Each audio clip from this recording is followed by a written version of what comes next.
की गंदी घटिया शर्मनाक बात। मेरे पास सबसे मुहज्जब और मोहतात वर्ड जंगली था सिर्फ। खैबर पख्तूनख्वा भाई इस पे ना रहे आज। अच्छा, अच्छी बातें करें। देखिए, हमने वज़ीर-ए-आला KP सुहेल अफरीदी साहब लाहौर आए और हमने देखा कि बदतमीजी बरपा रहा।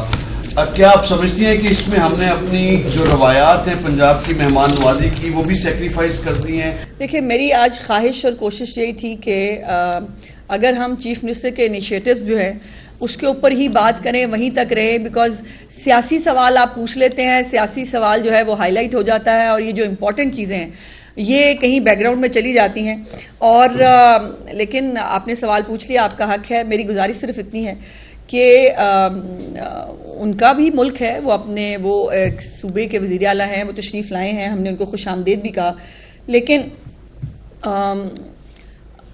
मेरे पर एक जो है वो क्रिटिसिज्म किया गया कि जी मैंने जो है वो अपना कल के उसके अंदर भी मैंने कहा कि कुछ जंगली लोग जो हैं वो साथ शामिल हैं। मुझे हैरत ये है कि क्या चक्री रेस्ट एरिया के ऊपर मौजूद इनके वुज़रा की आपने स्टेटमेंट्स और ज़बान चेक की है? मेरे पास सबसे मुहज्जब और मोहतात वर्ड जंगली था सिर्फ, क्योंकि कोई इंसान इस किस्म की गंदी घटिया शर्मनाक बात जो है वो किसी के बारे में नहीं कर सकता। कोई सियासी तो खैर छोड़े, इंसान ही नहीं कर सकता।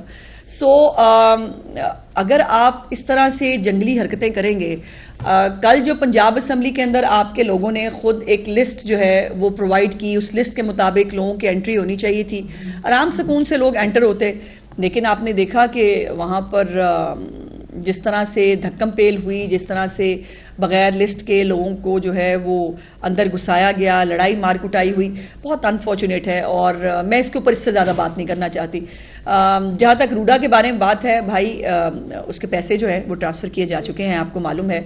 जो चीफ मिनिस्टर ने अपना वादा है वो पूरा कर दिया। अब कुछ टेक्निकलिटीज़ हैं, स्क्रूटनी कमेटी जो है वो अपना काम कर रही है और एक स्क्रूटनी कमेटी है जिसने तमाम एप्लीकेशंस को स्क्रूटनाइज़ करना है और इंशाल्लाह ताला स्क्रूटनी कमेटी के अपना काम मुकम्मल करने के फ़ौरन बाद इंशाल्लाह ताला चीफ मिनिस्टर साहबा से मास्टर प्लान का भी इंतज़ार हो रहा था, रूडा की तरफ से वो भी रिसीव हो गया है। तो अब इंशाल्लाह ताला जो है वो चीफ मिनिस्टर साहबा बहुत जल्द जो अलॉटमेंट लेटर्स हैं वो लोगों के बीच में डिस्ट्रीब्यूट करेंगे। आपने बात की रूडा के वाले से 15,000 रुपये एक आम जिसकी 40 से 50,000 तनख्वाह हो, उसमें महाना किस कहाँ से देगा?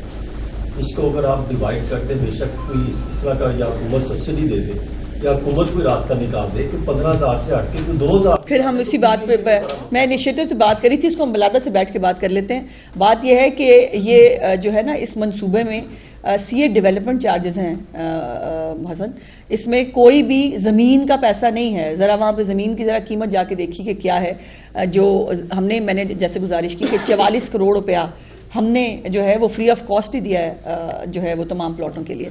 डेवलपमेंट चार्जेस जो हैं वो हर जगह पहले भी हमारा एक्ट भी यही कहता है डेवलपमेंट चार्जेस देने पड़ते हैं और वो भी बहुत मिनिमम रखे गए हैं। इससे ज़्यादा इससे कम डेवलपमेंट चार्जेस भी मुमकिन नहीं है। मैडम ये वेस्ट टू एनर्जी प्रोजेक्ट आपने जिक्र, हाँ देखे ना कुछ काम की बात, ये माजी में भी ख्वाजा अहमद खान साहब ने शुरू किया था में, वो कुछ थोड़ा सा आगे पीछे हो गया, मसले मसाइल आ गए, लेकिन अब फिर ये दोबारा शुरू कर रहे हैं जबकि एनर्जी की खासी जरूरत है हमें। तो ये प्रोजेक्ट कब तक शुरू होगा, कब मुकम्मल होगा और इससे बिजली कितनी जनरेट? देखिए, पहले गुजारिश ये है कि पहले जो कुछ होता रहा उसमें मरीम नवाज शरीफ नहीं थी और इसीलिए शायद वो नहीं हो सका। इसके ऊपर पायलट प्रोजेक्ट पे काम शुरू हो चुका है और पहले तो हाँ इस तरह इतनी तादाद में कभी किसी ने कूड़ा भी नहीं उठाया था, कभी इस तरह से लैंडफिल साइट्स भी नहीं बनी थी, कभी इतना बड़ा सुस्ता पंजाब का प्रोजेक्ट भी नहीं था। सो ये जो कूड़ा उठाने का जो एक मार्का था वो हमने कामयाबी से मुकम्मल किया। अब जो एक सुंदर के अंदर और एक ये लखोडेर के अंदर ये दो जो प्लांट्स हैं ये इन्होंने इनके ऊपर पायलट प्रोजेक्ट काम शुरू कर चुका है और इंशाल्लाह ताला वो आपको पता है कि एक साल तकरीबन लग जाता है इन प्लांट्स को शुरू होते हुए, लेकिन काम शुरू हो चुका है। ये फिर वही बात कि ये होगा नहीं, इसको मेरा ख्याल है कि 1.5 साल तकरीबन लगेगा। बायोगैस और बिजली दोनों।